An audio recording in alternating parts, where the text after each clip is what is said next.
আল্লাহর বান্দি যুবতী, স্বামীর ঘর করতে করতে একটা থেকে নিয়ে 6টা কন্যা সন্তান চলে এসেছে সংসারে। স্বামী বেচারার মন খুব খারাপ, একটাও সন্তান পাইলাম না।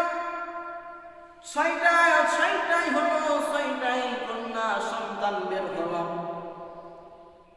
স্বামী বেচারা স্ত্রীকে ডাকতে পারো, আমার স্ত্রী তুমি 6টা সন্তান কন্যা সন্তান নিয়েছ, সমস্যা নাই, তবে তোমার গর্ভে আরেকটা বাচ্চা হবে। ওই বাচ্চাটা যদি কন্যা সন্তান হয়, পুরুষ সন্তান যদি না হয়, তবে তোমার রক্ষা নাই, এই বাড়িতে তোমার ভাগ নাই। কন্যা সন্তান হলে তোমার বাড়িতে জায়গা নাই, তোমাকে বাড়ি থেকে বের করে দেওয়া হবে, সাথে তোমার সন্তান কন্যা সন্তানগুলো তোমার সাথে বের করে দেওয়া হবে। কত বড় নিমখানা! তুমি সন্তান হলে খুশি হও, কিন্তু কন্যা সন্তান হলে তুমি খুশি হও না। কত বড় বেয়াকুফ! আর ওইদিকে আল্লাহ রাব্বুল আলামিন বলেন, তোমরা বেশি বেশি কন্যা সন্তান নাও, কারণ আপনার নবী আমার নবী ডাকতে বলেন, ও উম্মতেরা, আমি বিশ্ব জাহানের বাদশা, উম্মতের কান্ডারি। আমার এত বড় ক্ষমতা থাকার পরেও আমার একটাও সন্তান নাই, আমিও 4 কন্যার বাবা। খবরদার, কেউ কন্যা সন্তানদেরকে অবহেলা করবা না, কারণ একটা কন্যা সন্তান হোক, কন্যা সন্তানের কি খবর। তো যেই দিন গর্ভে বাচ্চা চলে এলো, যুবতী মেয়ে, ওই মেয়ে তো মনে মনে চিন্তা করে, আমার সন্তান যদি পাঁচ হয়ে যায়, যদি কন্যা সন্তান হয়ে যায়, আমার এবং আমার সন্তানদের তো বাসায় রাখার উপায় নাই, তাহলে আমি কি করব? গর্ভে বাচ্চা নিয়ে আল্লাহ রাব্বুল আলামিনের দরবারে দুইখানা হাত উত্তোলন করে বলেন, ও দয়ার মালিক, আমার স্বামীটার হেদায়েত দান করো।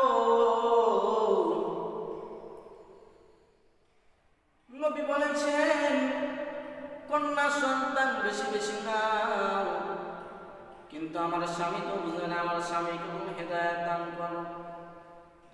ওইদিকে মুসল্লায় বসে ওই নারী ইবাদত করে, আল্লাহর কাছে ফরিয়াদ জানায়।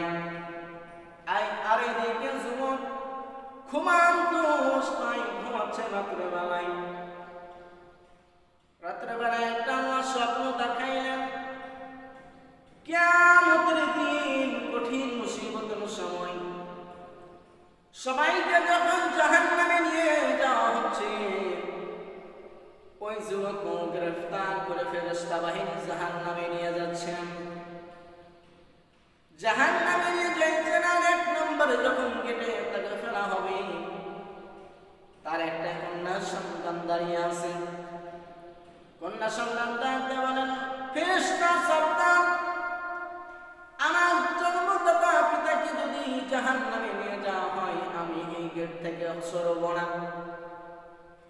এইভাবে তখন 2 নাম্বার গেটে নিয়ে যাওয়া হলো।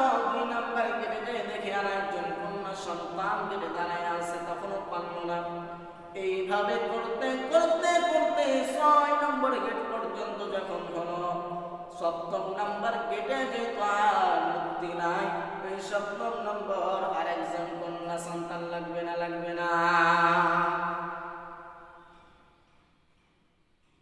রাত্রেবেলায় এমন স্বপ্ন দৃশ্য দেখার পর স্বামী বেচারা ঘুম থেকে উঠর মেরে স্ত্রীকে ডাক দিচ্ছিল, আমার প্রাণের বিবি, আমার সাথে খুব খারাপ আচরণ করেছি, অন্যায়ভাবে খুব কত জুলুম অত্যাচার করেছি, আমাকে মাফ করে দাও, মাফ করে দাও। তোমার গর্ভে যে সন্তান আসছে, কন্যা সন্তান, সেই সন্তান দ্বারা তুমি আর বিপত্তি করো না, বাধা দাও না, তুমি সন্তান হতে দাও। কারণ জাহান্নাম থেকে 7 নাম্বার 7টা বাচ্চা যদি থাকে, আমার কন্যা সন্তান, এই 7টা যদি বাচ্চা থাকে, আমি বাবা হিসেবে আমি নিজেই